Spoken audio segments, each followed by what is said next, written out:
Google storage full হয়ে গিয়েছে। যেটাই করতে যাই সেটাই ল্যাং হয়ে যায়, হ্যাং হয়ে যায়, কাজ করে না, ধীর গতিতে কাজ করে। যাই হোক, 2 GB হচ্ছে গুগল স্টোরেজ এই ফাইলটা থাকে। আমরা একটু মানে 2 GB যে আছে সেটা বাড়িয়ে নেব। চলুন চলে যাই।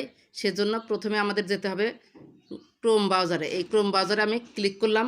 এরপর সার্চ বারে লিখব গুগল ড্যাশবোর্ড। এই যে আপনারা সার্চ বারে লিখুন গুগল ড্যাশবোর্ড, গুগল ড্যাশবোর্ড। এই যে গুগল ড্যাশবোর্ড সার্চ করেছি।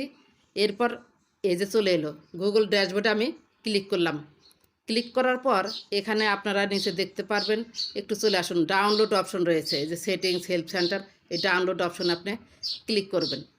ক্লিক করার পর এখানে একটু ওয়েট করুন, চলে আসবে।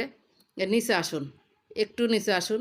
এই যে এখানে দেখতে পাচ্ছেন নেক্সট স্টেপ, নেক্সট স্টেপে আমরা ক্লিক করব। একটু নিচে আসুন।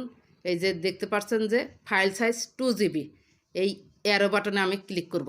এখানে 1 GB, 2 GB, 4 GB, 10 GB, 50 GB এরকম রয়েছে। আমরা একটু বাড়িয়ে নিব। 10 GB আপনারা করতে পারেন অথবা 50 GB আপনারা করতে পারেন, যেটা ইচ্ছা সেটা আপনারা করে নেবেন। এরপর দেখতে পাচ্ছেন ক্রিয়েট এক্সপোর্ট, ক্রিয়েট এক্সপোর্ট আমরা করে দিলাম, অর্থাৎ ক্লিক করে দিলাম। গুগল ড্যাশবোর্ডের জিবিটা একটু বাড়িয়ে নিলাম। এভাবে যদি আপনারা কাজ করেন তাহলে ফোন কখনোই হ্যাং হবে না, ল্যাং হবে না। যদি ভিডিওটি ভালো লেগে থাকে তাহলে সাথেই থাকবেন।